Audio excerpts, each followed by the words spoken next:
Sa tuwing ako'y napapagawi dito sa Tarlac, ang aking lupang tinubuan, naaalala ko ang karahasang naganap dito noong 2004. Ang Hacienda Luisita Massacre, 10 taon na ang nakalipas.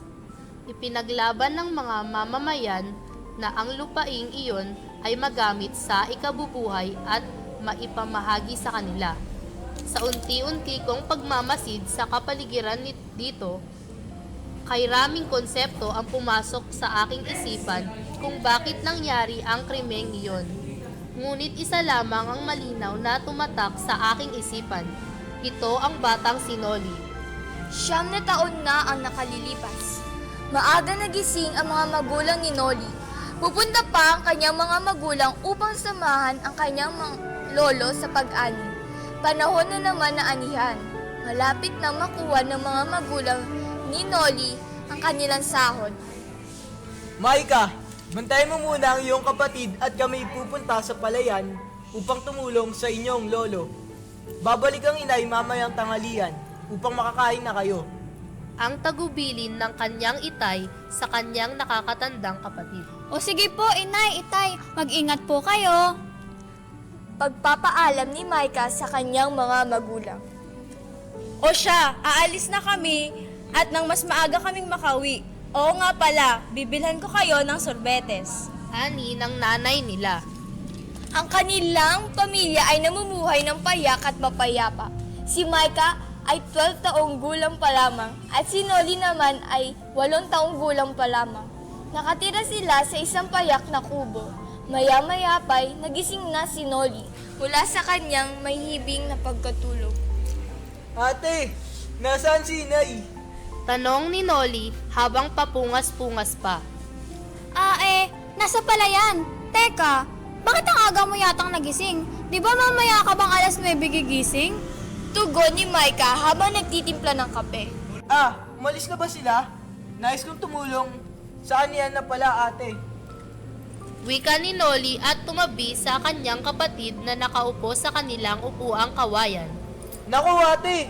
Bakit hindi mo ako ginising? Nais ko namang matulungan si itay para makagaan naman siya. Wika naman ni Noli at nagkakamot ng ulo. Noli, kanina pa sila umalis. At saka, kung papasamahin ka man nila, edi sana ginising ka na nila kanina pa. Tugon ni Maika habang kinukurot ang mabilog na pisngi ng kanyang kapatid. Aalis na ako. Susundan ko sila. Ibibigay ko sa kanila itong banga para naman may mainom silang lamig mamaya.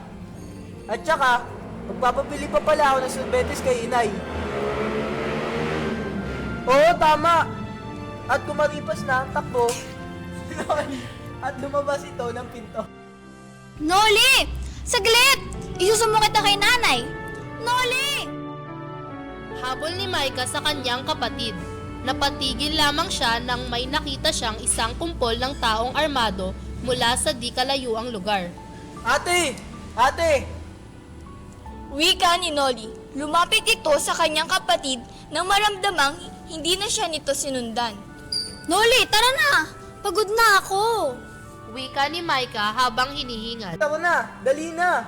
Malayo naman tayong tumulong. Bakit? May magagalit pa sa atin kapag tumulong tayo? Sila na nga yung tutulungan tapos sila pa magagalit sa atin?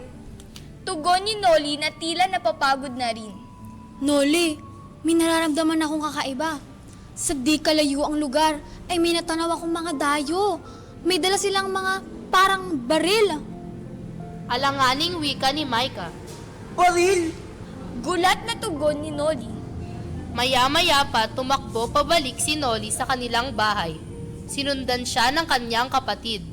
May nanuong takot nasa puso at isipan ni Noli sa kanyang murang edad. Ito ay nang masaksihan niya ang pagbaril ng isang lalaki sa kanilang kapitbahay matapos nitong ibigay ang hinihinging isang sako ng bigas mula sa imbakan. Nakabalik na sila sa kanilang bahay.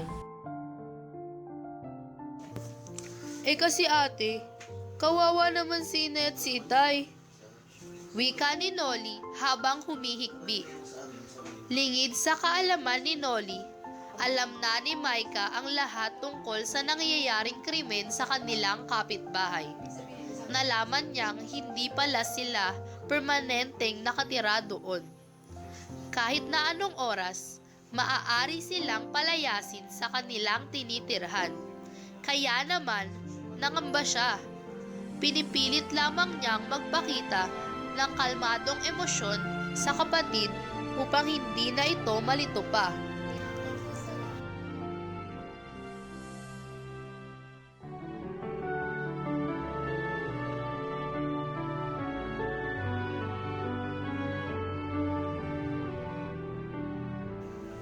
Inay? Pagtatakang tanong ni Micah habang dire-diretso ang pag-ulan ng bala. Dinig na dinig ito sa kanilang bahay.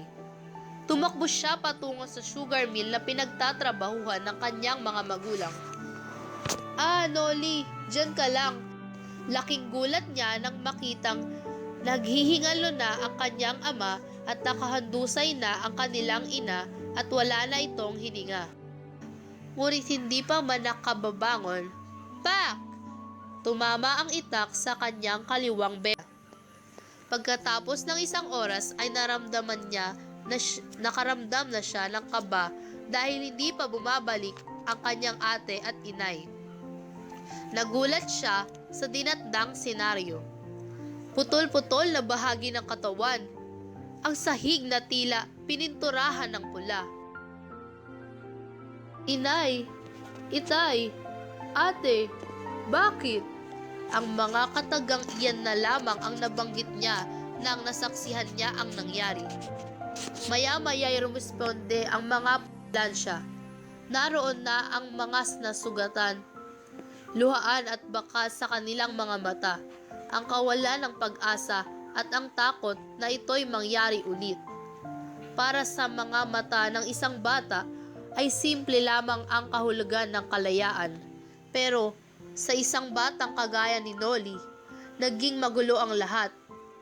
Alam na naman niya kayang naghahanap buhay ang kanyang mga magulang ay para sa kanila, para sa pang-araw-araw na sustento. Ngunit ngayon, nagbago na ang lahat. Siguro nga tama ang sinabi ng kanyang kapatid. Ilan pa kayang bata ang natutulad kay Noli?